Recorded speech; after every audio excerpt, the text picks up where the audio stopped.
In 2018, the Chinese Communist Party removed its two-term limit on presidency, effectively making President Xi the General Secretary for life. How do you characterize Xi's leadership compared to other leaders? And what do we know about the future of the party, given that there is no named successor to Xi? There's no named successor, and the build-up of to take the second part of your question first, the build-up of party power will be buttressed, will continue, I think, very much.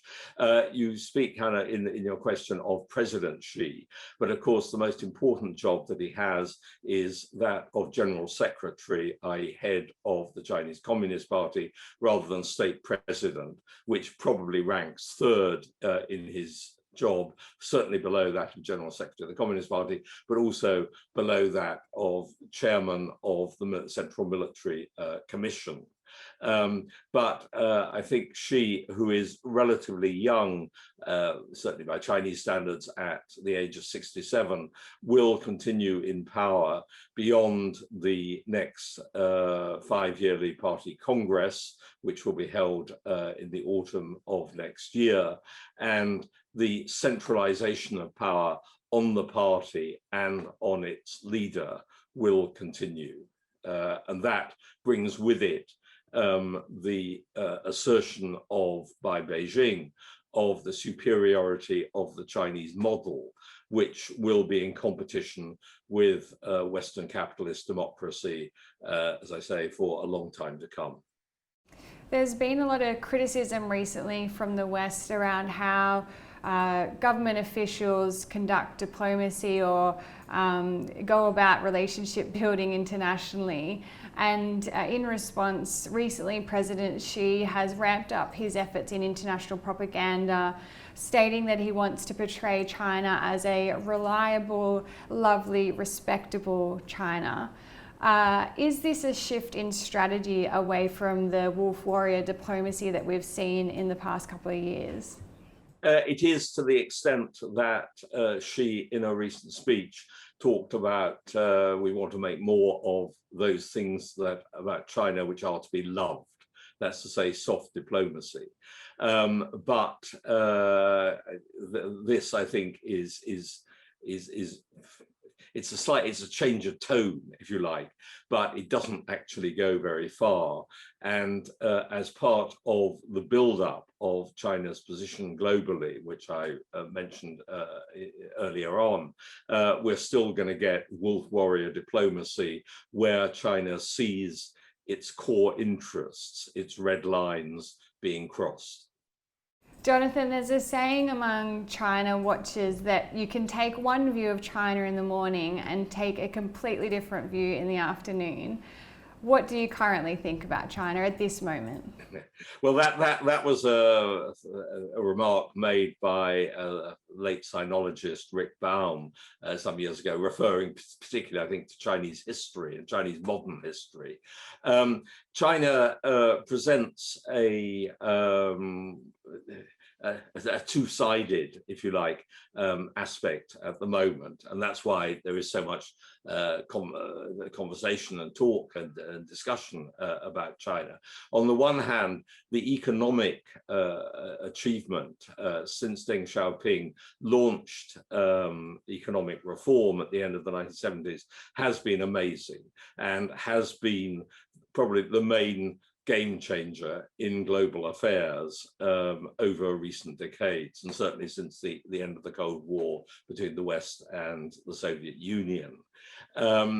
And China has, as I said earlier, drawn political lessons from that, the strengthening of the Communist Party rule at home under Xi Jinping, with the anti-corruption campaign, the centralization of authority, and so on, and a much higher profile international position.